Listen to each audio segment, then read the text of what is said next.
And good afternoon, everyone. My name is Colin Cureton, and I work as a supply chain development specialist with the Forever Green Initiative with all these fantastic research teams. And my background, very briefly, I am an alumni of the University of Minnesota's CFANS Department of Applied Economics. My background is in applied econ and food and energy policy, and I spent the last 10 or 12 years in developing regional food systems in the upper Midwest and also in Southern California and nationally. There's a lot more there, but I think that suffices. I'm going to skip over some of the pleasantries and just get right into it because we've got a lot of material to go through today. And can you all hear me fine? Yep. Okay. All right. Yes, yep. Moving forward. Okay. All right. So we're going to address three main questions today. We're going to start by talking a little bit more at the outset around what we mean by commercialization. You might think that's pretty straightforward, but we want to get a little more detailed.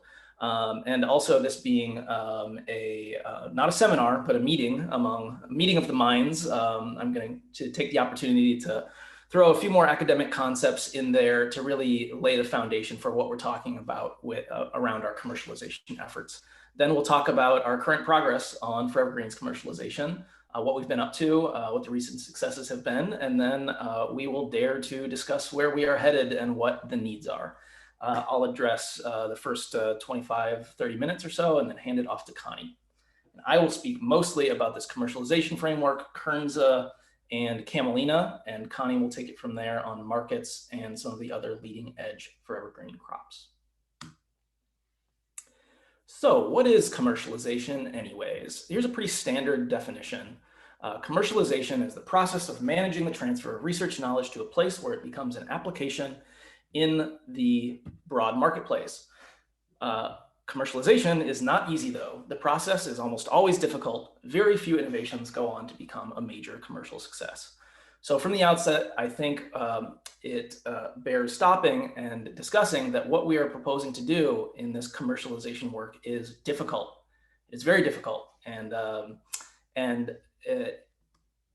moving on from that, we're not just talking about commercialization. We have introduced through a paper by Nick Jordan and some of the other colleagues on this call, the concept of sustainable commercialization. So not just can these things fly in the market, destroying everything in their path, but instead offering the concept of sustainable commercialization, which has been defined here as a coordinated innovation process that can integrate profitable production of a new crop into the agriculture of a region while addressing the economic, environmental, and social sustainability challenges of such integration. So not only can these crops be commercialized, but can they be done so sustainably, tending to the economic, environmental, and social aspects of bringing them to market. A useful concept that I enjoy using is the concept of donut economics. I don't know if anyone's heard of this, but it's been offered by Kate Raworth in 7 Ways to Think Like a 21st Century Economist, where you see that light green band there has been proposed as really the space for sustainable and just economic activity, which is bounded by our social foundation and an ecological ceiling.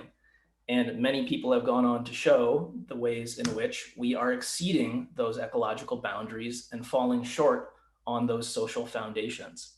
So, can we commercialize these crops in a manner that is sustainable, that respects our social and economic boundaries? That is the challenge at hand.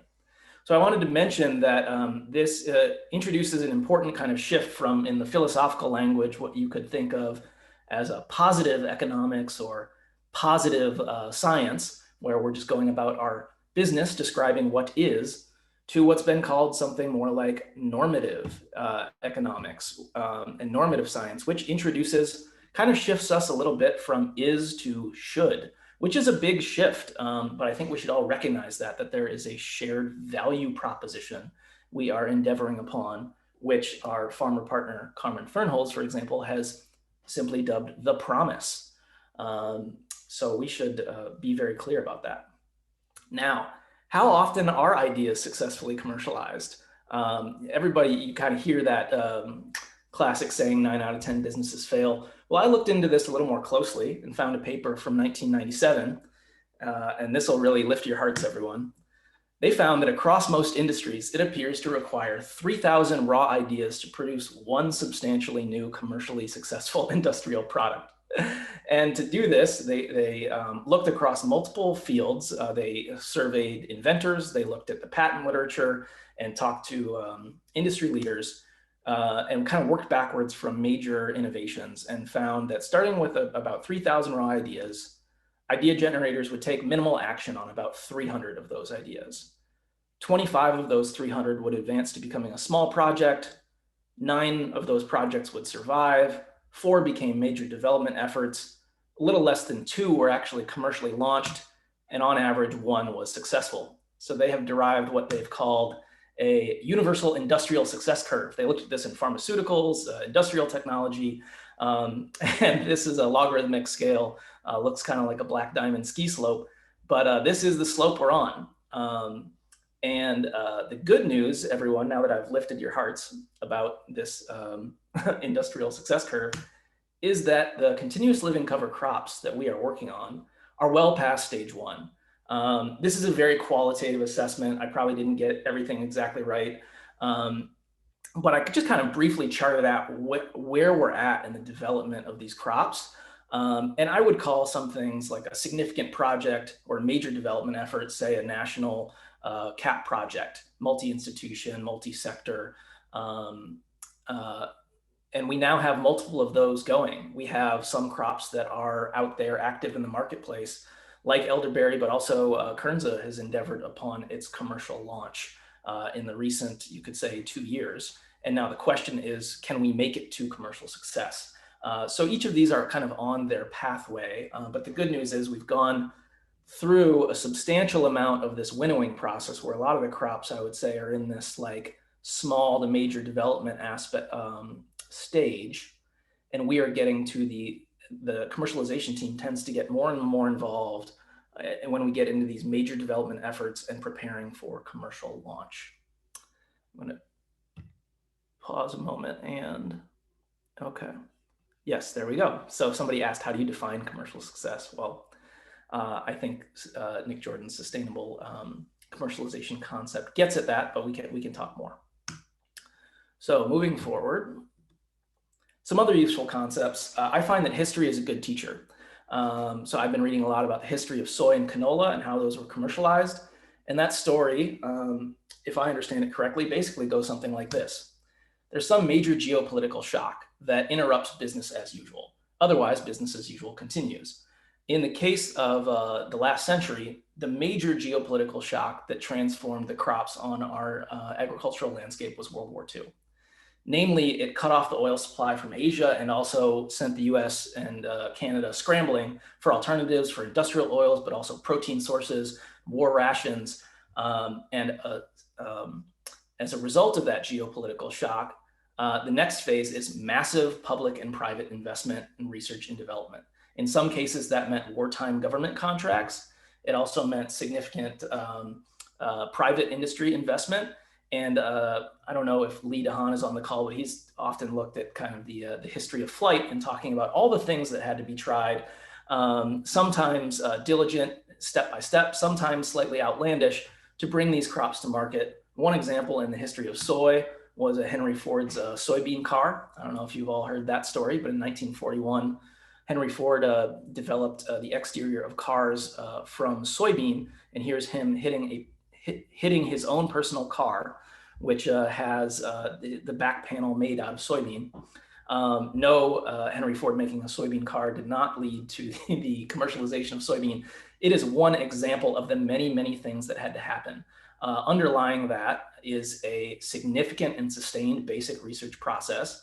But ultimately, commercial success is a result of that sustained process, industry investment, public investment. And that success can be gradual, or it can scale rapidly after a research milestone. So for those 00 canola lines that came out in 1973, first canola plant built in 1974, and they were off to the races. And interestingly, major commercial uses are not always the ones first targeted. So canola went into development, if I understand correctly, as an industrial oil replacement during the wartime. 30 years later, we had canola oil. So kind of an interesting lessons to be drawn from history. Also, there's a robust academic literature out there, small but valuable, on things like agricultural technology transfer. It turns out that growers and researchers have varying preferences on how technology is transferred. There's also a good burgeoning literature on new crop commercialization. So I find this literature fairly useful, so we can actually start our efforts based on what has been offered as successful, what to do and what not to do. And there are also popular concepts out there. Oh, this is actually an example from that literature that I found to be quite interesting, 2016 paper, that really suggested that the way to go is this iterative and integrative framework for scaling new agricultural innovations. So that we should try to avoid this idea that this is going to be a linear process where we find out what works, we do more of the same, and then kind of like stamping license plates, we just sort of iterate that. In reality, what we need to do is have this feedback loop between innovation and scaling, find out what works, find out what's fits on a case-by-case basis, and then do more of that where it fits and where it's considered responsible. I found that to be a useful concept. And then lastly, there's a lot of popular concepts out there that I identify a lot with, concepts like wicked problems and adaptive challenges. A wicked problem is kind of like the downside of that classic John Muir quote that when you pull on one thing, you find that it's attached to everything else in the universe. Well, new crop commercialization is like that. Everything is interrelated. You could say endemically endogenous. So there's some foundational kind of concepts for how we're thinking about commercialization and looking at the problem squarely, and some concepts we can grasp onto as we move forward with this. Separate from that, and then I'm going to move forward to sharing what we've actually been up to. I've been developing what you could call a developmental framework for how new crops are commercialized, kind of key indicators along each step and across each link in the supply chain that we can look to as we are developing these new crops. So that's a brand new, it's not quite ready yet, but I think it's a helpful tool for us all to kind of get the research teams in front of that framework and say, where are we at? What gaps are we missing? So on and so forth. Okay, now I'm going to move back to providing some updates for where we're actually at. So recent progress and status of Forever Green's commercialization efforts. I'm going to talk a lot about Kernza because that's what we've been working a lot on. As other crops near their commercial release, we'll talk a lot about them as well. But we're going to start with a review of our 2020 release, distribution, and new plantings. We sent a letter to about 100 producers in February of 2020, letting them know what our MN Clearwater seed supply was. As a result of the 2019 seed increase, we had 23,000 pounds of seed from 5 seed lots, with quality varying fairly substantially, and so we varied the pricing on that to account for variations in pure live seed. We also hosted a 2020 weekly grower call series to disseminate this information and get the conversation going among growers. And then this figure you see to your right is the process we actually prototyped to get this seed out of the university and to growers in a way that was doable and made sense. So the Land Institute and U of M vetted growers and approved growers. Hey, Colin. Yes? This is Cody. We're getting a little bit of feedback on your microphone. I'm not sure. Okay. Maybe I'll try to talk a little quieter. So we're still getting it. It's actually pretty loud. Are other people getting that, or is that? Yeah, I am. Yeah. Yeah. Shoot. Yes, I'm too. Okay, that's pretty bad. Is that any better? Talk more. Test. Yeah, it's still, the feedback's still coming in. Okay. Let me adapt. See what I can do. Okay. In the meantime, I'm going to adapt. I'm going to switch to another computer. Sorry for the interruption. In the meantime, are there any questions that you want to bring up right now about this foundational stuff before we get into the details? Questions or comments?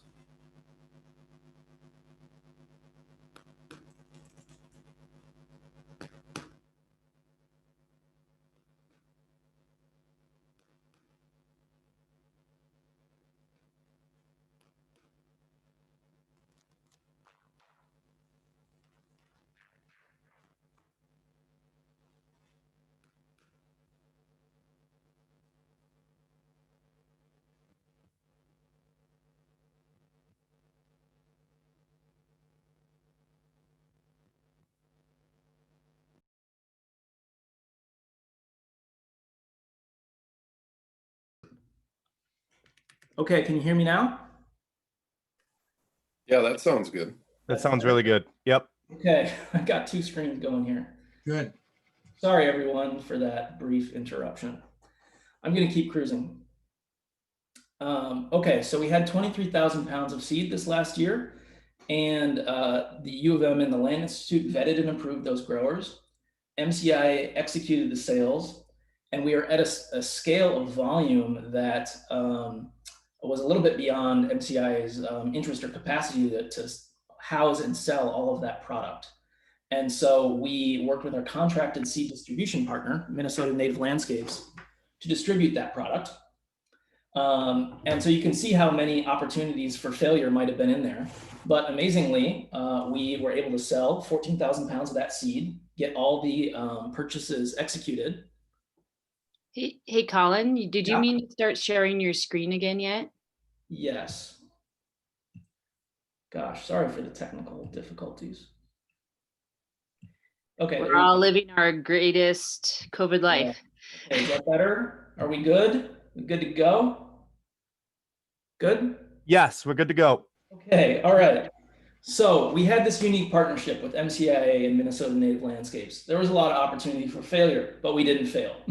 All the growers got their seed. We actually had inquiries for well above 14,000 pounds, but we only sold and approved, we only approved growers that were a good fit for our licensing terms.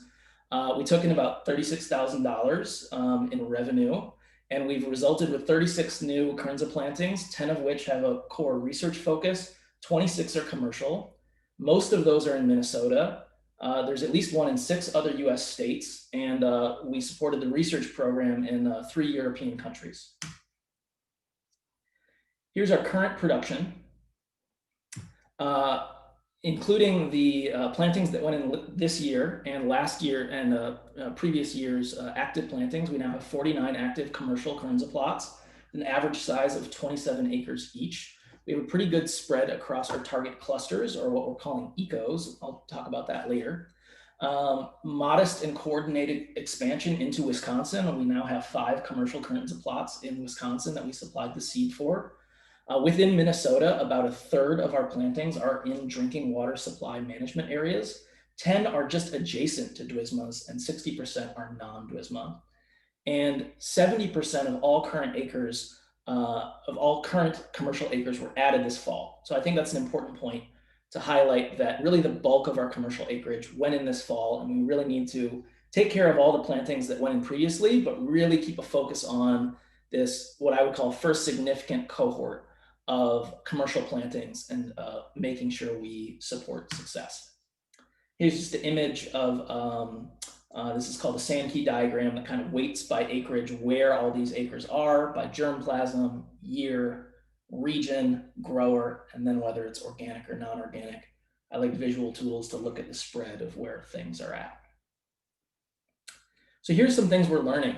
We have a draft harvest report. It hasn't been shared very widely, but our fantastic partners at Perennial Pantry have been collaborating with us and really leading on a cleanout rate analysis. Along with the growers, growers have sent Perennial Pantry a 10-pound sample of product, and Perennial Pantry, who I believe are on the line, are running a careful cleanout rate analysis of those samples. So the cleanout rate is here defined as the percentage by weight of Kernza lost during processing. So how much of a lot is lost during the cleaning and dehulling process? Well, we previously thought the cleanout rate could be as high as 60 to 70%, which would give some substantial concern for commercial viability from the final price on that 30 to 40% of product that actually remains as a finished grain. Well, Perennial Pantry's team has found an average cleanout rate in Minnesota's 2020 harvest of 40%. So this is big news for us in the Kernza world, that we used to think it was 60% clean out, 40% final product. It may, as a result of improved harvest methods and germplasm development and agronomic best practices, that we may be seeing clean out rates more like 40% with 60% finished grain. So we used to think that clean out rate was up here, and you can see where it is in this year's crop. And this has big implications for pricing and profitability. Namely, that the growers may be able to hit their same revenue targets, while bringing grain to market at a slightly more affordable price. Where are we at on moisture and mycotoxins? The crop this year came in with a fairly good post-harvest moisture content overall, right around that 12%. We had some a bit higher, but these samples are sent in just after harvest.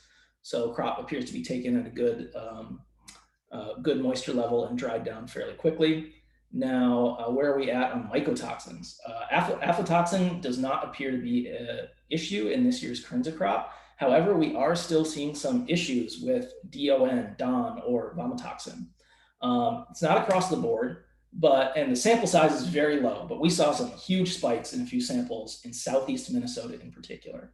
Now, we don't want to rush to conclusions. We're going to study this extensively, and also want to highlight that research from Dr. Jim Anderson's lab in 2019 found that up to 80% of DON in Kernza may reside in that hull, such that after processing, those DON levels may come down up to 5 times in the finished product. However, high DON in a raw agricultural product going into a processor is still going to be an issue. Northwest Minnesota was still borderline. Central and Southwest Minnesota had far fewer issues and appear to be in a safer spot. So supply, we had about 100,000 pounds of raw product come out of the fields this year.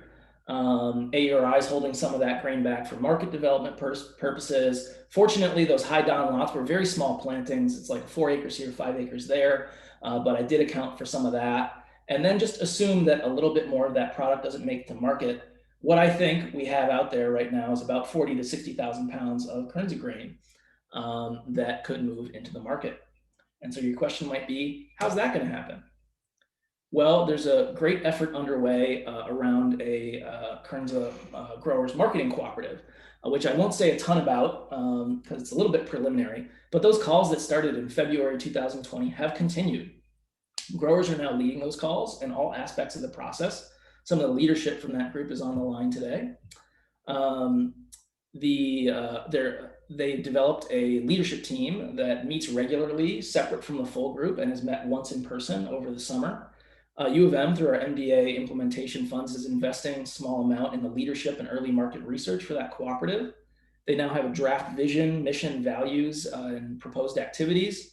And AURI has raised some funds through USDA to contract with cooperative development services to facilitate their strategic planning and incorporation process. And very importantly for everyone on this line, the emphasis in that group is on Kernza and other continuous living cover crops.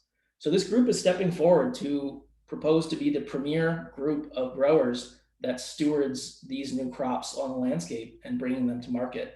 And I think is respectfully asserting a co-equal role to our research and industry partners in developing continuous living cover agriculture. Moving onward.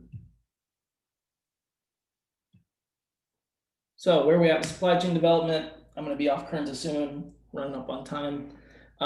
Just to mention, this group Perennial Pantry has had a bang up year. I think they launched this year. They had a startup they had a crowdfunding campaign that hit almost 200% of their goal. They were the Minnesota Cup winner. It's an entrepreneurship challenge hosted by the Carlson School in partnership with industry. They outcompeted every other food and ag industry startup in the state.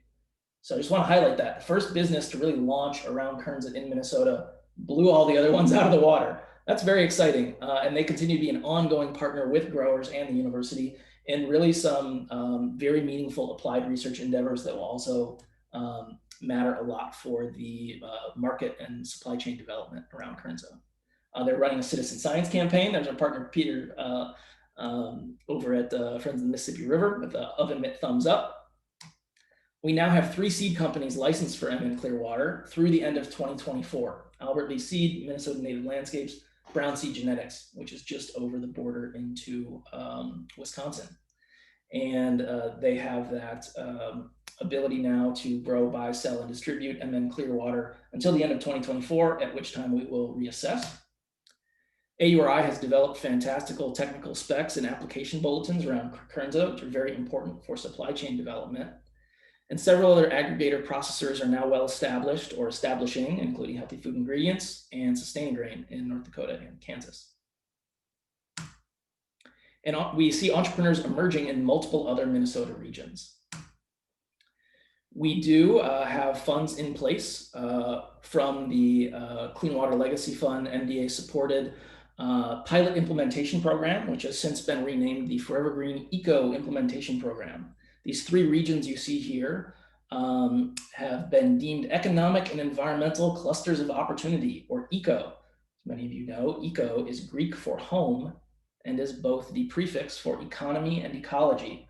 So the core of this program is that we are supporting de-risking Kernza adoption by tending to both ecosystem service payments for public goods and de-risking commercial success through economic risk mitigation payments. We are investing to support up to 1,500 acres of Kernza over the next 3 years through those payment models, and to deliver some coordinated TA through centralized agronomic expertise, local partnerships, cooperative leadership, grower technical assistance, and market development. We expect that to launch this winter. It's a long road to walk to get this thing launched. Okay, I'm going to speak briefly about the oilseeds. That was a bunch about Kernza. Here's who we're engaging in winter camelina and pennycress. You can see here some of the most significant agribusiness firms in the world are taking a very close look at both winter camelina and pennycress. And those are all conversations we are engaging in or facilitating. Don't have enough time to tell you about each one, but they span they span production, processing, and end use. Very robust conversations at an increasing scale, and I'm going to talk about a little more. Here's some highlights. Winter camelina progress is being commercially produced now in Canada and Europe, but the emphasis is on spring camelina. So frankly, the US needs to catch up, and we have the opportunity to differentiate with winter varieties. We have a core partnership with Nutrient Ag Solutions that is continuing to pursue launching pilot winter camelina production at 1,000 to 2,000 acres in Minnesota in 2021. And in fall 2020, they didn't get all that pilot planting launched. And thankfully, I think we dodged a bit of a bullet because we weren't quite ready, but they did plant 6 industry demonstration plots in 3 states, 3 of which are in Minnesota, Dundas and Harmony. And we hosted a informal field day at one of them, and the field's looking fantastic. The picture is a bit in the background, if you can see it there. And the Forever Green Oilseeds team is now doing contracted winter camelina seed increase for Albert Lee Seed, roughly 20 acres, to make sure that commercial seed supply is there. High quality oil and meal samples are being distributed to end users. And we are launching an exciting 1-year supply chain planning process in partnership with a group called Embold, which is a coalition of some of the largest agribusiness firms in the world that are based here or have a major footprint here in Minnesota. We've had multiple grower and buyer specific calls. Won't talk about those in great detail. And I really do predict that pilot commercial launch of winter camelina in fall 2021, and we need to prepare for that. I'm going to take you a little tour on a narrative of how this actually works though in the commercialization team's world, and try to do this rundown in about 1 minute. This is what the last 18 months have entailed. Our first job was to really get a grip on this crop, the situation, the timeline, the bottlenecks. Then leads started coming in and they were directed our way. This group shows up and they say, hey, we want to launch 1,000 acres of production. So they also brought in their downstream market partner, Yield10 Bioscience, who's trying to make camelina-based bioplastics. They want to take that product to ADM. So this looks promising, so we get in there. We put some structure around it and we start bringing some other partners like AURI, start facilitating that conversation. We equip them with good data. We broker access to our experts, access to seed, pursuing state resources. So we bring in MDA and Bowser, who did put some money on the table to de-risk that endeavor. We pulled in other partners, and then we started facilitating team pitches. Other asks showed up. Cargill came in the room and said, hey, let's talk about winter camelina. Kellogg showed up, so we went over and we talked to them. Then growers start to kind of get a rumbling because they're smart. They, hear some coffee shop talk about what might be happening. And so we talk to these growers. Some of them are a good fit, so we link them up with Nutrient Ag Solutions. Then it becomes clear to us that if any of this happens, we need a robust seed supply. So we call up Albert Lee Seed. We end up establishing a partnership with them to grow on their behalf, processed through our partner, Minnesota Native Landscapes. Kind of see how this is building here. We put some structure around that seed supply. previous pitched businesses start pulling in their customers. So Cargill says, let's go back and talk to Kellogg's again. They've brokered a conversation with Nestle Purina. We have a separate conversation with AURI, with Forsman Farms. And then Embold shows up as a coordinated supply chain planning partner that works with all these people. And then partners in new market segments like organic and really strong regenerative focus emerge, like the Regenerative Agriculture Alliance group selling certified organic camelina oil. The New Grower Cooperative emerges, which I believe is well positioned to sell to all of these channels. And Nutrient Ag Solutions starts to engage their growers. We host a field day where the grower cooperative leadership is there on site, a representative. They meet some of the nutrient growers. They also meet the Regenerative Ag Alliance. Perennial Pantry shows up. I think we have an opportunity to put some structure around this regenerative organic section. And I think our next task at hand is really to put a structure around a developed, engaged grower cohort with de-risking in place, support in place from our partners. So that's what the commercialization team's work really looks like. It's not linear, but you can see how we're trying to build capacity and market segments to have a reliable seed supply, ag contractor firms, processors with good information, downstream market partners, diversified channels, and a reliable, equipped grower base. So this is my last slide. I think I'm at time, but I dare to forecast some things that could happen in 2021. I think I do believe that pilot winter camelina production will be launched in Minnesota. I think we're going to have challenges clearing regulatory hurdles. That's going to cost us money. We need to put money in play from our industry partners and through our institutions to overcome things like grass status, generally recognized as safe for winter camelina. Big section of work is going to be establishing this grower co-op in an authentic and meaningful way so that it's set up for success. I think we need to continue putting structure around the Kernza enterprise to protect the promise. We, through the Kernza CAP project, are working on developing a Kernza business association that involves growers, processors, and downstream market partners. I think we need to foster entrepreneurial activity on the oilseeds, woody perennials, and things like perennial flax. These crops are coming and coming fast. And we need to continue building out our platforms. And we have some opportunities to do that through the Kernza CAP, through Mr. Jordan's Foundation for Food and Agriculture Research development of this intermediate layer of the Forever Green partnership that he's called the Learning and Experimentation Network. It's also been called the implementation layer for Forever Green, the Ag Diversification Network. Kind of got to clarify our language there, but there is a growing capacity of partners to, in a coordinated way, take on the implementation layer. And I frankly think we need to solidify and expand the commercialization team's work. It should be no surprise to you just by talking about 1.5 crops for a half hour here that Connie and I are spread thin, and there's a robust opportunity for bringing more capacity on to get some things done. So I think I'm at time. I'm going to pass it over to Connie. Covered a lot of ground there, but I will stop sharing my screen. And I saw a lot of questions popping up that I didn't have the ability to field in the moment. So let's pass it to Connie, and I'll review those questions and we can discuss after her.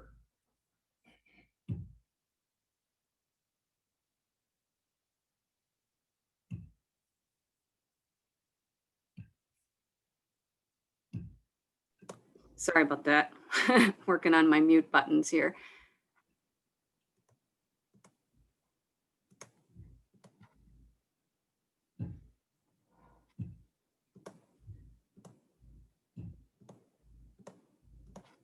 Okay, where's my screen again?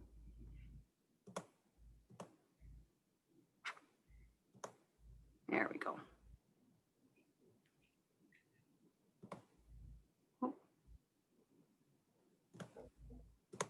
There we go. Sorry about that. Okay, so Connie Carlson, and I am Market Opportunity Development Specialist with Forever Green, partnered with Colin. My background is actually about 15, 20 years in product development, marketing, sales. Connie, could you come on so we could see you too? Oh, sure, sure.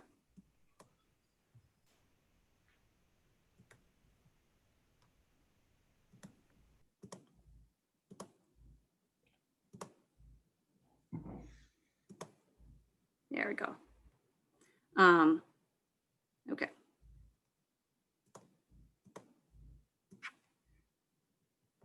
So, so product development, marketing, sales, a lot in the publishing realm, and then across the spectrum in ag and even medical and some other industries over the years.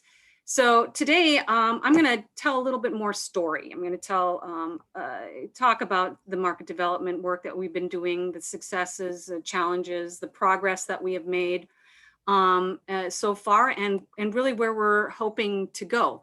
I think Colin laid some really nice groundwork there for us to think about how we are doing this work, especially with that lens of sustainability. And so I want to kind of tell a little deeper story about what this work looks like, you know, day to day, who we're talking with, and what we're learning from this work. So here we are, bright-eyed and bushy-tailed, about a year and a half ago in our roles in this new commercialization team, where we are serving as this bridge, I think, that you saw in Colin's presentation between the research that's coming out of the lab and the field labs and in the hands of industry. And what did it look like a year ago, a year and a half when we started? You know, Kernza had maybe 100 acres. We had some seed cleaning, some food grade processing. You know, we were delivering seed samples in our minivans, and there were market activity here and there. There was, you know, we had some, we had and we have continued to have partners and restaurants and places where they were experimenting with Kernza. The oil seeds, we had research acres at the very beginning. We had no dedicated crushing, no inventory. We had ad hoc storage. And there was startup market, you know, in fits and starts across the US. But as Colin said, you know, most of the activity has been in Canada and Europe. And then, of course, I always have to bring in hazelnuts. But, you know, a year and a half ago, we had unreliable supply, and the grower engagement was somewhat unreliable. There was a nascent supply chain and processing. The highlight with hazelnuts that I always like to mention, though, is that, you know, one really important thing that they have going for them is the strong collaborative activity across the country. So good partners in Oregon and New York. So as someone who has done product development over the years, I understand that there is a whole process to how a company thinks through bringing in a new ingredient, new product to develop something from an idea to launch. And oftentimes this is a 14 to 20 month process within a company, but generally working with knowns. So if they want to develop a new product, they're generally working with ingredients that they know the price for, that the supply chain is established. There's a reliable supply. They know how the food works in recipes. You know, they know how chocolate tastes, etc. They may even have carbon footprint information on their ingredients. They know the life cycle analysis. And they probably are working with ingredients or concepts or product ideas that have a general consumer awareness. So consumers know what peanuts taste like and what, you know, again, what chocolate tastes like. So they have these knowns. But as Colin has illustrated, and I've tried to paint the picture here, you know, we launched our work with a lot of unknowns. So our ideas is, how do we create market demand? How do we accelerate market demand for these new crops and cropping systems that have so many unknowns? And the toolkit that I've been using for this work, day-to-day work, is to accelerate and de-risk the market. And I like to use the word de-risk in the same way that we use that word often with how we work with growers. And in the same way that we are seeking to de-risk these opportunities for the growers as they put these crops into their enterprise, I see this for our market development as well, is that how can we reduce these risks, reduce these unknowns, so that our market partners can accelerate their work. And I've been doing this, we've been doing this through this product identification, partner development, collaborative R&D, and information sharing. And I'm just going to check here in case I have chat. Okay, I'm not very good at talking plus reading chat. So, so if you have any urgent questions, we'll try to reach them at the end there. So this graph is kind of how I've been thinking through who I'm targeting and who we're talking to at what stage in the process. And what I'm trying to show you here is that in the near term, in the near term, you know, a year and a half ago, we were working in a scenario, in a situation specifically for Kernza. I'll back up shortly here. The next few slides, I want to take you through these concepts here of the product identification, partnership development, collaborative R&D, and information sharing, to just kind of show you how that looks. And so I'm going to use mostly Kernza as my example. So, so in the near term, what we immediately were working with is, you know, a supply chain that was unpredictable or non-existent. We knew we had to recognize, work with probably very experimental, flexible partners. And so some of those early ones that we were targeting were local restaurants, brewers, distillers, in-house bakers who had in-house milling, because we really didn't have any milling for Kernza. And so that was the kind of where we entered into this market work. I would say that we're sort of in the middle here, moving more towards the midterm. And in the midterm area, what we are seeing and what we've been working towards is this increased consistent supply, better, more efficient supply chains, processing, co-packing, and really this ability to product plan, mostly on a regional level to match scale. And so in that range, some of our target partners would be millers, regional consumer packaged goods companies, maltsters, ingredient suppliers. And then the long-term is work is focused on, you know, and available when we have, you know, these consistent supply chains, consistent stabilized pricing, you know, et cetera. But what I'll also say, and Colin mentioned this in his presentation too, is that this is not a linear process. This is not A, then B, then C. You know, we continue to work with restaurants, but we are also having these conversations with these national companies to bring them along in this partnership work. For the partnership development, we are focused on what this looks like is that targeted outreach to these identified end users. And it's not just businesses. We are collaborating and working with organizations and coalitions. And what we do, you know, we're pitching the value of what we're doing. We're, of course, taking, you know, inquiries and working with companies and people who are coming to us. But the idea here is to co-create these partnerships so that we can develop the pilot projects and product development. I think Colin's last graph with, you know, unfolding what that all looked like was a great example of, you know, of how this looks. And within Kernza then, you know, we are working with our Artisan Grain Collaborative, the General Mills, Tattersall Distilling. The oil seeds have just a burgeoning interest. The Plant Protein Innovation Center located on campus here has been a key partner in helping us understand the protein potential of the oil seeds, the winter camelina and pennycress, and then providing this platform for us to connect with those end users. Colin mentioned Embold. We have Danmer Scientific and PepsiCo interested in biopolymer work. And then Hazelnuts too. They kind of have been slow and steady in this partnership development, but work has been picking up with them. So Simple Mills, American Hazelnut Company, Loves are all partners that we have been fostering. And in this, what we are seeing is that the possibilities of this work are really becoming real. There's growing momentum and awareness, and we're actually having these key partners play matchmaker, you know, like the Cargill example that Colin mentioned in his presentation. The real challenge here is that relationships do take a long time.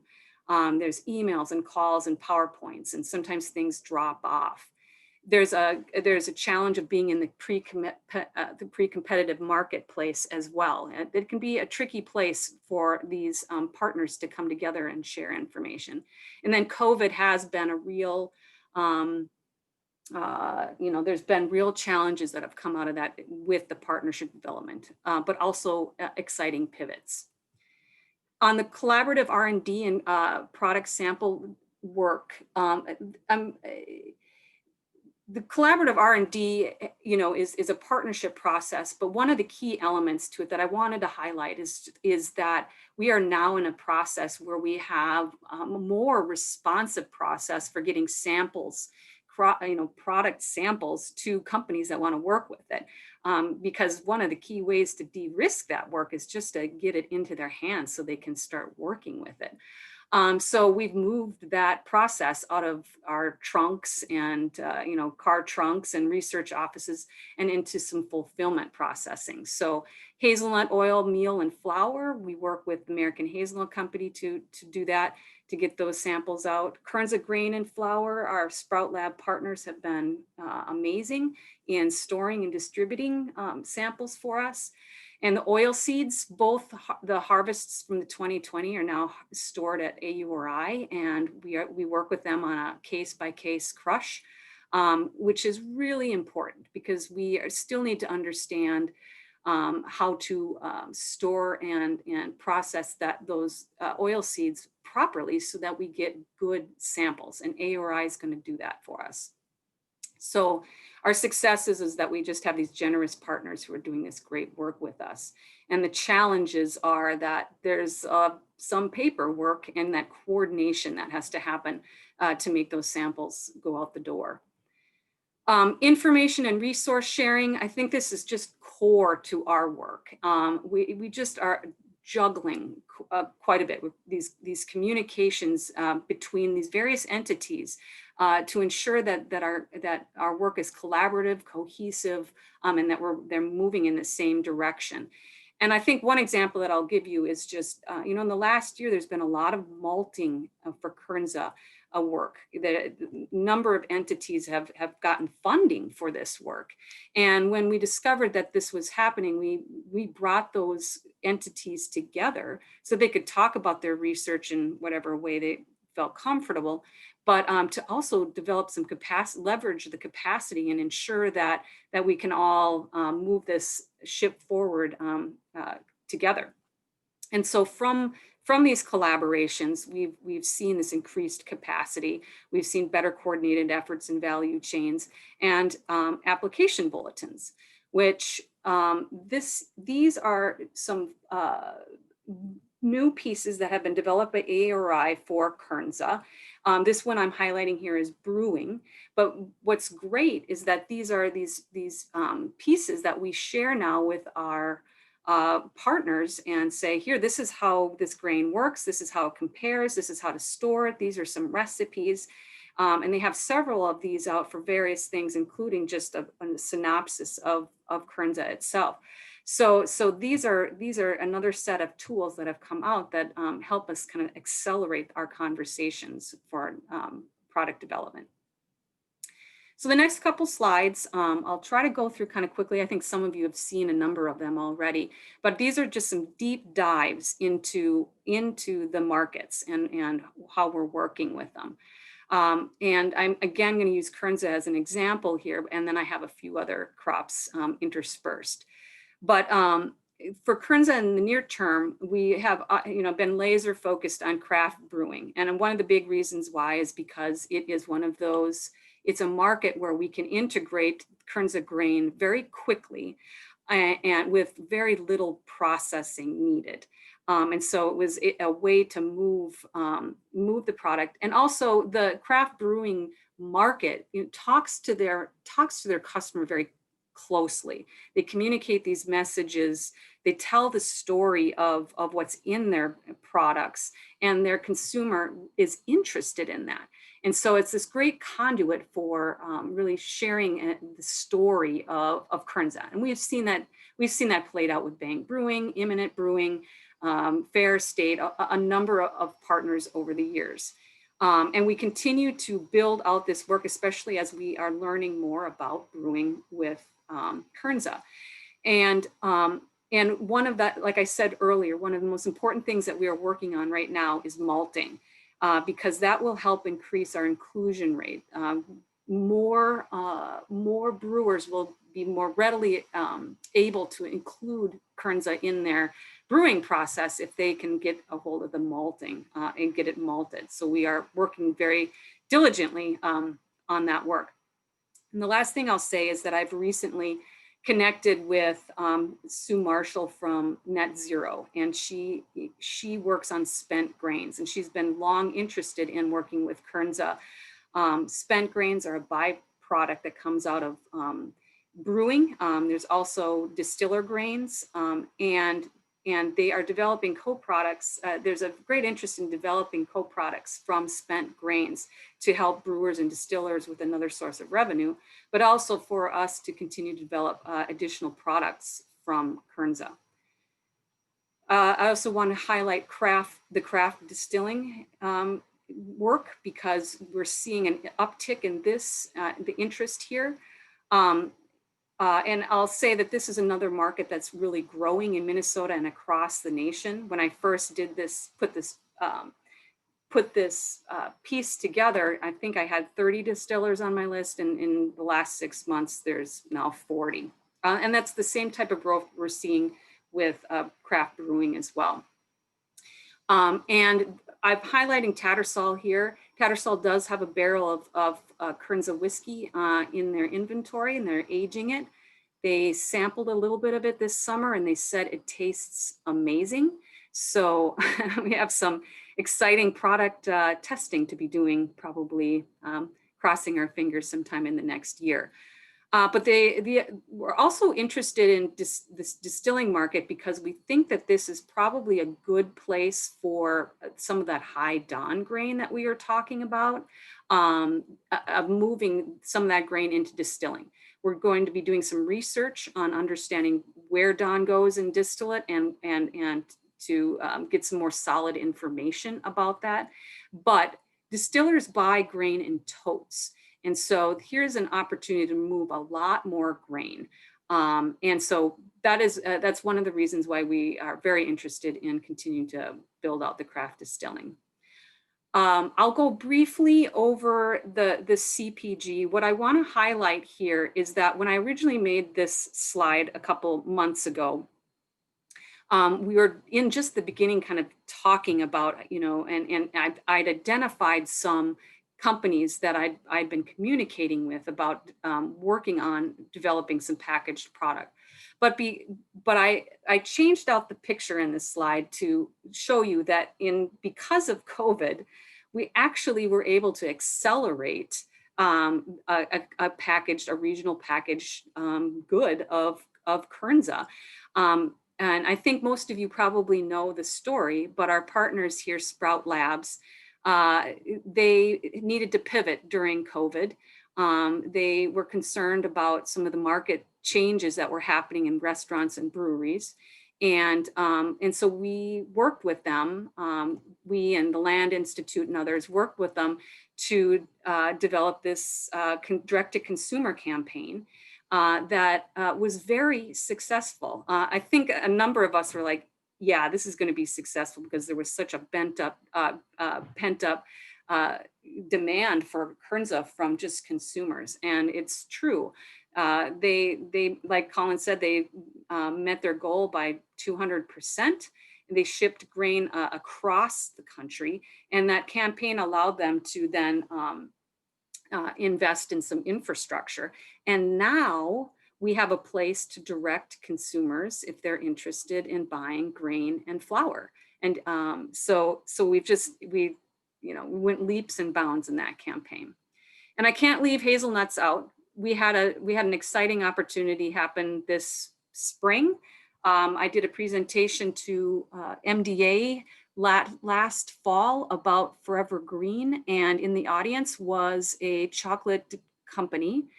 And when they heard about hazelnuts, they raised their hand and said, "I need to talk to you."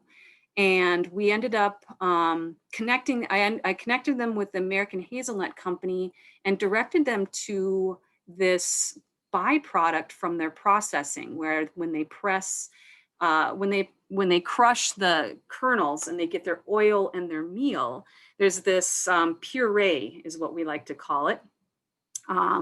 Sludge was the other word that often gets used, but that just doesn't seem to play well in the market, I don't think. I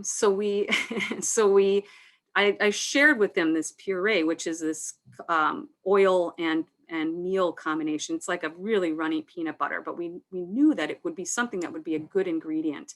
And lo and behold, they agreed. And earlier this year, put a hazelnut chocolate spread on the market. They talk about the Minnesota, Wisconsin hazelnuts in there. And I hear that they can't keep up with demand. The supply for the puree is probably not quite at the scale yet that they can, that they could fulfill. I mean, we just don't have enough yet. But they will be a long-term partner in helping us not only, I think, develop these types of products, but others as well.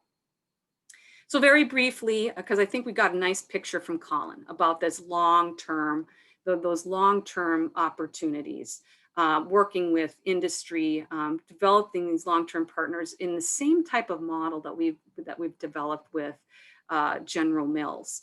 And many more of these companies are coming on board, and we're opening these conversations because of these market demands. I show this slide quite a bit, but it really, I'm encountering these types of experiences nearly every day, where we're having industry or conversations around meeting these climate change goals.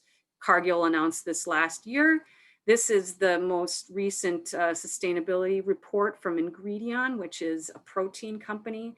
They have based their sustainability goals on the UN sustainability goals, and this is driving a lot of their work. And then Embold, you know, we come back home here, and we are a place of great innovation and corporate connections, and so we are really capitalizing on those relationships to continue to lead the way in our work. Last slide, where are we going? So I highlighted where we came from, where we started, and this is where we are and where we are going. And I've kind of bolded here some of these asks that we have.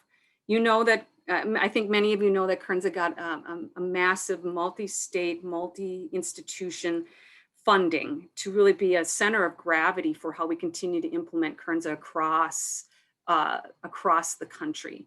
But then bringing it back home, we have this Kernza grower co-op that Colin highlighted nicely. And so one of our asks here is that we are going to continue to seek funding to support this co-op development and help guide and sustain that relationship. Hazelnuts also got a considerable SCREE grant, which is really exciting because it's built around that grower work. I mentioned that some of the engagement with growers was kind of inconsistent or unreliable. And this work is really intended to build out those relationships with growers and increase efficiency. And then we are launching a hazelnut industry advisory group, which will be bringing in industry stakeholders to build that upper Midwest advisory. Winter camelina, pennycress. Colin covered quite a bit of it, but I'll just highlight again that one of our top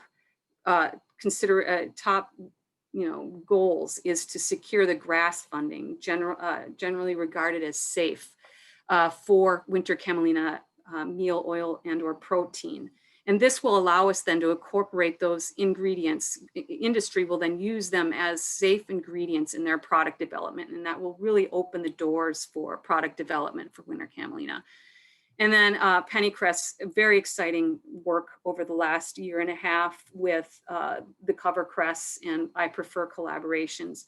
And we're working diligently now to scale production, processing, and testing for end uses, specifically around biopolymers. And really excited to see the life cycle analysis work that's being incorporated into all of this. So funders, guides, mentors in all of this work, have to shout out to them. And then one last thing that I need to say is that in my conflict of interest statement, I have to make sure that people are aware that I do have a market, I have a relationship with Carmen, who's on this call, and he is my father, and I am a part owner of his farm. So any Kernza marketing work, I just want you to be aware of that relationship as part of my conflict of interest. It is something that is managed by the university. It's probably tough to get rid of being that relationship, right? Oh, thank goodness for COVID, huh? No, it's great. It's quite an honor. I'm grateful for it. You know I'm poking you. I know. I love it. So yeah, thanks. And the biggest lesson for me from all of this work is always hire good people. And we're obviously really, really proud of this leadership that Connie and Colin have provided. And remember, this is products that they have produced in less than 2 years. So it's very exciting work. We think there's great potential in each of these projects that they have described, but I would also tell you that they didn't tell you all of it, right? They also pay attention to the ones that are back 1 or 2 steps from commercialization, like the perennial flax and on, right? But they're providing that leadership and providing a framework for each of the teams to be thinking about as their technologies move these new plants forward. So they're not only just looking at these crops, I think they're developing the platform as to how to operate over the next 25 years as we develop these new crops. So the Forever Green lab meetings go to 1:30. For this very reason, to facilitate conversation. So if you can, stay online, and we can continue the conversation with Connie and Colin. Yeah. Hey, Don, to what you were just speaking about, yeah, Colin and I have been chatting about, talking about this in the chat also, but where do you make a decision to start investing in the commercialization? Because on one hand, you don't want to invest when it's not ready, and it's a lot of hard work, but that's right. That kind of consumer awareness. I mean, we've seen that with Kernza, right? Having a Kernza beer that you can go and drink. Yeah. Really drummed up interest, which has helped us to argue for dollars for development. Well, so this is is such a fine point of when to invest in something or not. Well, my philosophy is always don't move too early. And what I've watched over in my career is that when things get hyped and pushed before we're ready, right? And we kind of got pushed into that early on with Kernza. So I was one of the voices, not just the only voice, but says, now wait a minute. Make sure you build this platform that you can actually deliver what you promise. So that's what I'm saying back to you, Jessica, is I think that what they're doing and the process that they're laying out is going to be something that can be presented to each of the teams and their partners to think about what steps to take when in the development of these new crops. So I think there's greater value in terms of the academic framing of this work than maybe what was picked up on today. But I think that academic framing for that process is an additional, very, very important piece that will come out of their efforts. I'd suggest that Jess, in response to your question, I think how to put this, the pressure that is placed from all the external partners will give you a signal. And also, I think it's important to utilize and retain some of that pressure to continue growing. Like I think I've highlighted this to Don and Nick, but like I think a lot of this market and supply chain work happens more through pressure than through planning. Like we don't just get in a room and plan out, like it's emergent. All these other entities need to make investment and business decisions. And so they start doing stuff that we're not really in control of, but we can harness that pressure.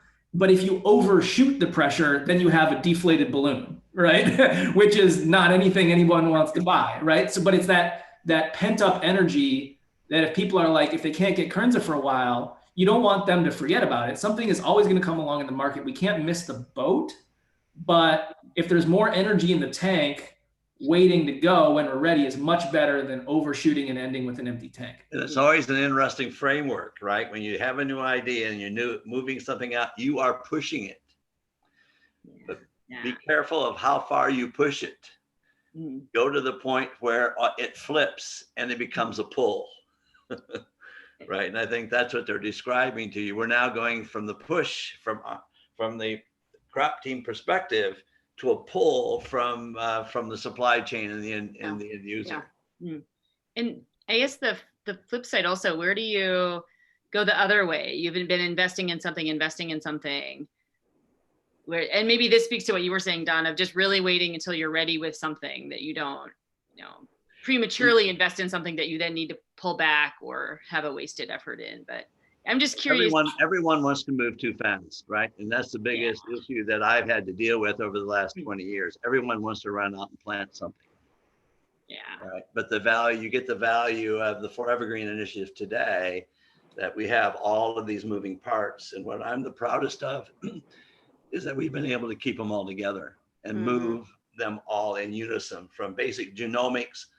And now as things are moving forward with the 2 new team members, and they'll also tell you there's an additional 4 people that are coming on board that are part of the commercialization effort. But these things all have to move in unison, as they were describing today. From a farmer producer perspective, then should a farmer be looking at, in this case, Kernza as a substitute for wheat? I can give you my opinion. I think not. Right. Maybe that was a softball over to us, Carmen, but I think the answer is no. I mean, for one, the perennial. Carmen, that's why I've never liked you. He's a plant. They planted him in the audience. Yeah, I think not. You fed him those questions ahead of time, didn't you, Connie? Yes, absolutely. No, it's a great question, though. Yeah, so I'll try to quickly respond. And I think the answer is no, one, from its perennial nature and its role in the rotation and the degree to which it's going to be on a landscape and in your farm enterprise for multiple years, but also it's an entirely different differentiated product in the market, right? You're talking about a mass scale commodity where you're a price taker. I think in Kernza, you still have more role as a potential price maker, especially with the co-op structure we're trying to build. So, and that's it requires more work to help develop your market and make your ask.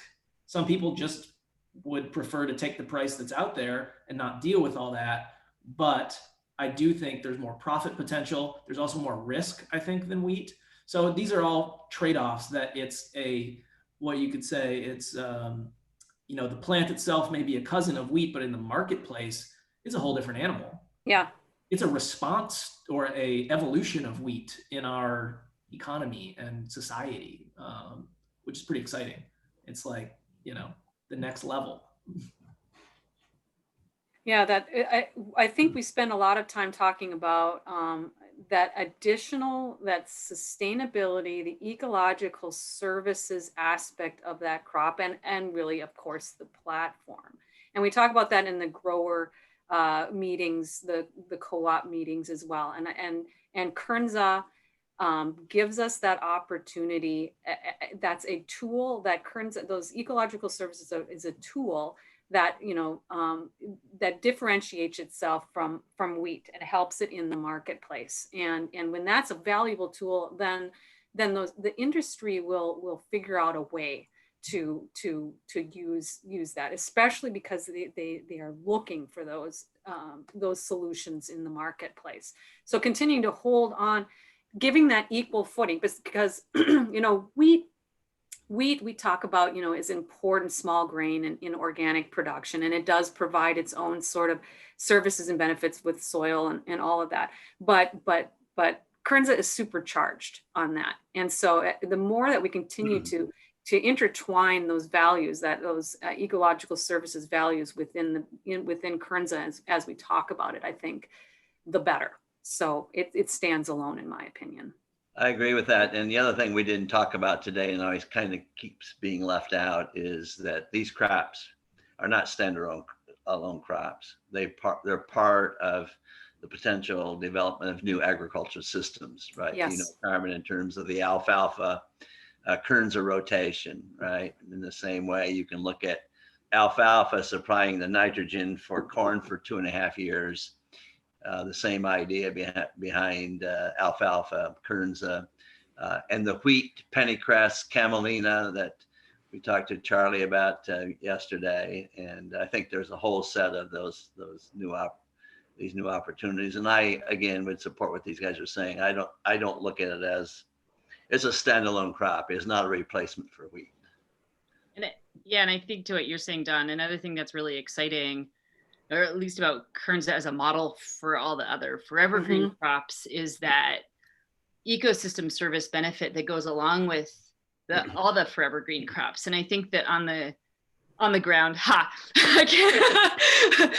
like literally on the ground, I think that like from a marketing and promotion perspective, those synergies are exciting, but on the ground, it's also exciting because, like even before there's a realistic commercialization or market for Kernza, you have these big plantings to test its ecosystem services, but those big plantings are also now serving as seed increase and product that can feed into this market testing and product development. And so like those ecosystem synergies can serve a lot of different purposes in this endeavor that are really absolutely interesting to think about.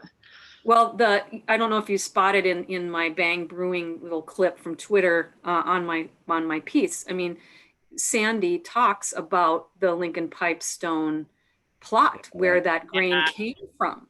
And then, Perennial Pantry did the same thing in their packaging. They tell that story. So that's that, that's a valuable story. So those of you online that haven't maybe picked up on it, but the idea in the first plantings is going to be in these clusters with some of the focus being on the use of Kernza for wellhead protection in regions of the state where the well water for small towns is in fact contaminated with nitrate nitrogen. Can you use, and that becomes then part of the marketing story, right? Economic development in those regions, all tied back to the marketing of that concept to consumers. I think also to highlight to the grower cooperative, as I've said before, it's part of the marketing story, but it's also part of the economic viability. Those communities in the state are willing to pay for that service, right? We know public goods are partially, but not adequately compensated by market mechanisms. So public entities step in to pay for public goods, whether they're local governments or states. And so I think as the cooperative develops, but also the businesses like Perennial Pantry and others, entrepreneurial groups emerging, I think they have a new and exciting role of interfacing with the community partners and interfacing with the local and state government, which historically is sort of antagonistic, like, I don't know, just get out of my hair, don't overregulate me, but they want to invest in you, right? So that's an exciting kind of 21st century cross-sector thing. Yeah, and I think the question is, how do we not let that be special to Kernza? How do we think about those opportunities across this portfolio? Yeah. Well, in the conversation yesterday with Charlie from leadership from the Wheat Council, the idea of potentially moving wheat and pennycress into the wellhead protection regions and having that become another part of those clusters, right? Exciting. Yeah, the way we're pitching this in some federal proposals are in development that don't just target this as Kernza. It targets, Kernza as one example of the leading edge of a suite of continuous living cover crops. And we're talking about those as a package, and just noting the ones that are more near term and those that are further out. It kind of leads to my question. And I don't know if, Colin, can you pull up your slide deck and bring up a specific slide? Yeah, which one? The one, the winter camelina with all the businesses Yeah. and all the squares and the lines and the connections. I was like, should I do this? Should I do this for these guys? Well, Oh, that was great. There's always a pain in the audience. well, I was going to say, like, that's, we talk Forever Green, the mission is to build these models for new crop development. And I think that what you presented is a really great example. It could be a case study, right? Like it could be a case study of how this is like a commercialization stakeholder map. It's kind of how I saw it. And it's exciting. It's just one piece of the rollout of a new crop. It's just a commercialization piece, but it shows the complexity of these relationships and interactions going on in this one part of rolling out a new crop. Right. My question for you and the audience is, how do we put this into something tangible that we can disseminate and show the world? Like, how do we present this case study and this model?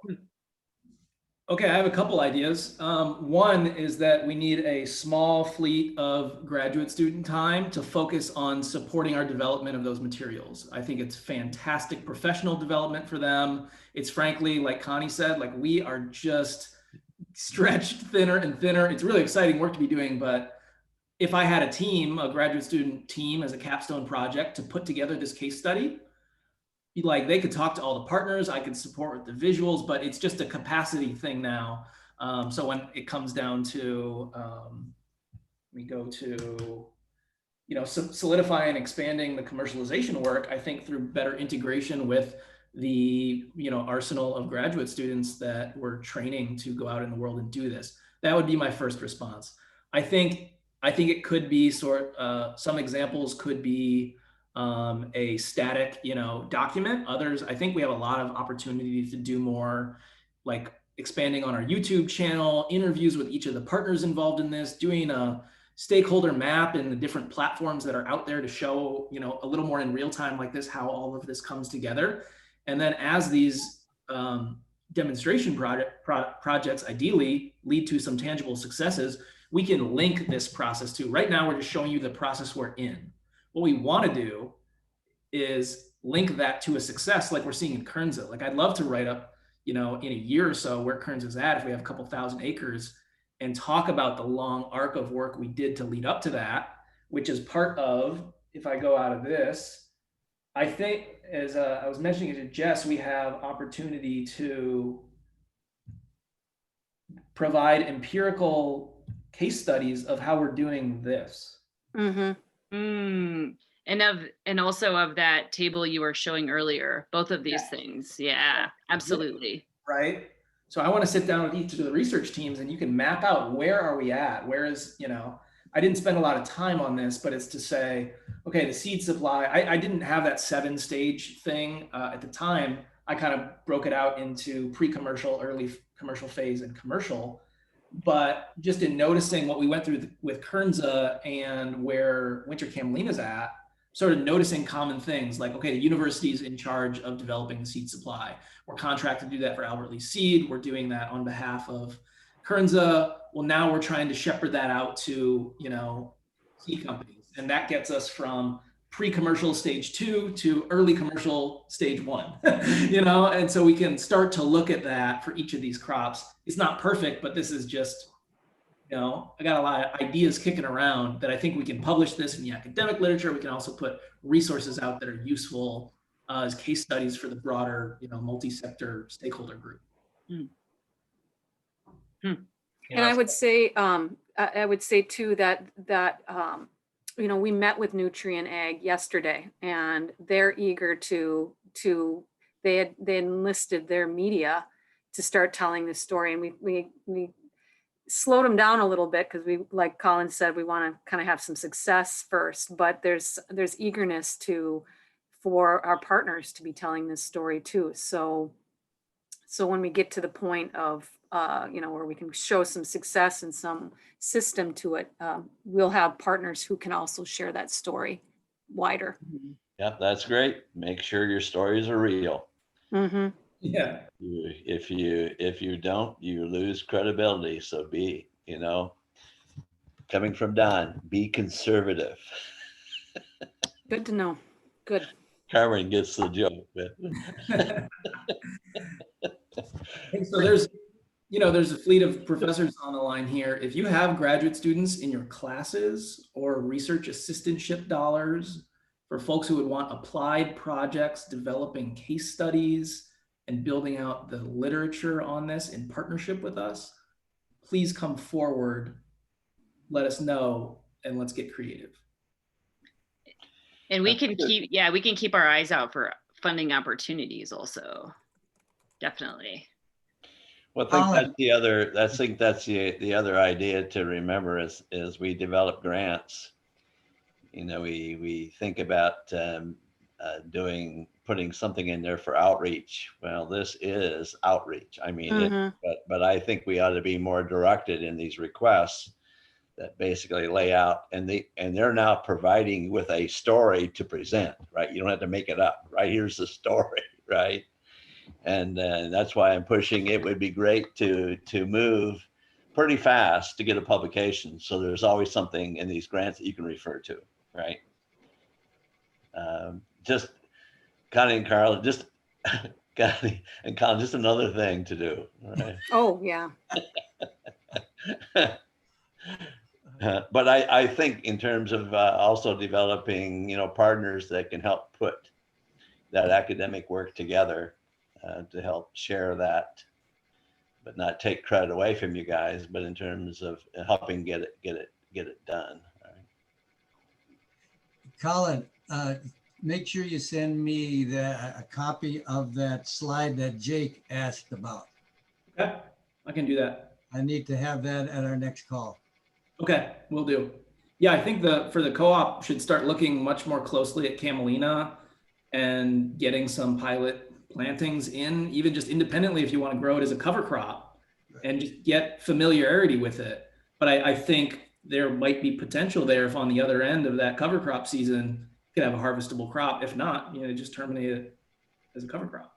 Great. There's one other thing I just picked up on. Dean Current was on. I don't know if he's still on, but he was asking about elderberry, and you had that listed. Could one of you give us a little update on where elderberry stands?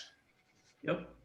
Yeah, I think Colin responded with the update that there's a grant that the Elderberry Co-op got to expand their infrastructure development. Christopher Patton is the Midwest Elderberry Co-op, chief executive basically, and kind of has managed a lot of that communication and work. And Christopher recently moved to South Dakota, I believe, but that did not change his involvement. And so he continues to be the market force with the elderberry work. And in fact, he, told most everybody around May or June that he had his 2020 harvest sold already. So over COVID, there was a spike in interest in elderberries, and so that market continues to grow in the United States. And then just on the research, and Colin and I have connected with Savannah Institute, and we are in the early conversations of circling back with Missouri to put together another SCREE grant. So we haven't, I don't think that that RFP is out yet, but I connected with Andy in Missouri to let him know that we want to be a voice in that work as well. So that's what I know from the elderberry work. Yeah, I have been trying to sort out how best to fit into that work, because I think the elderberry is one of those examples where they have a cooperative stood up But I think what we could support with is the bringing more capacity to help scale that production. You guys need to talk directly to Dean Current. Yes. Yep. He Yeah. has the connections to agroforestry and the agroforestry folks. So I think you maybe ought to set up a Zoom discussion with Dean. Yep. We'll do that. Well, have we had enough?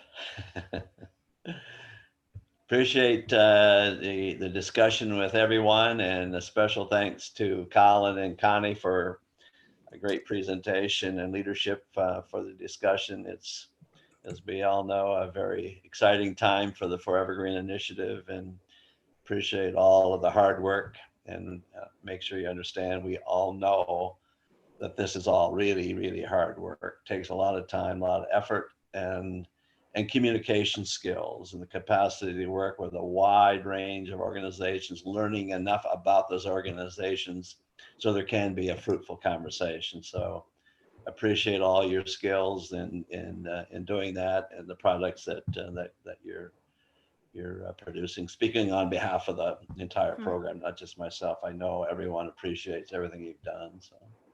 Well, we're just brokers of the information and opportunity that this group is generating. So Yeah. but you're producing products too. You're putting stuff together. So don't underplay it. Putting those pieces together is a product, right? Just doing my Midwestern underplaying. Yeah, don't underplay it. It's reflexive. Do what Don always does. Take more credit than you deserve, right? Well, thanks everyone for joining today. Appreciate it. All right. Take care, everybody. Thank you. See you next week. Thanks, everyone. Everybody.